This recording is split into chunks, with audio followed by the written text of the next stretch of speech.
First and foremost, I love being in a canoe.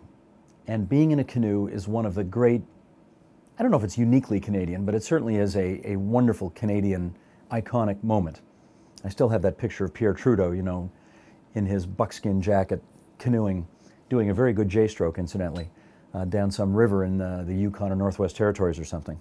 If you are a curious person about how the world works, this is a great job, because basically I get some of the most interesting people in the country, on the continent, frankly, coming to the studio every day, and I get to ask them questions about why they do what they do and why what they do makes the world a more interesting place.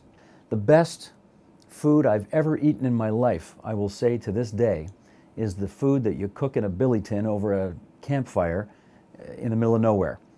And you know, I've been to the odd nice restaurant in my day, and I'm not sure I can ever remember tasting anything better than the meal you cook after you've been canoeing for 8 hours.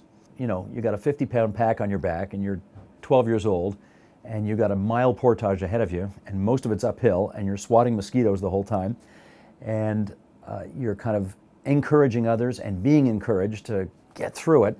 I mean, those kinds of challenges which you don't experience in any other environment, not at home, not at school, not on vacation, it's unique to summer camp. You know, facing those challenges and overcoming those challenges, that whole thing will serve you well later in life regardless of what you do. It's so important to get out of cities nowadays and see some green.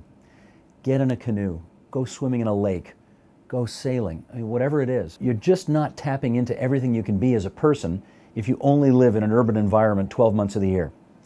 And even if you only get away for 2 weeks or 4 weeks to the bush, somewhere in rural Ontario, it is just an unforgettable experience.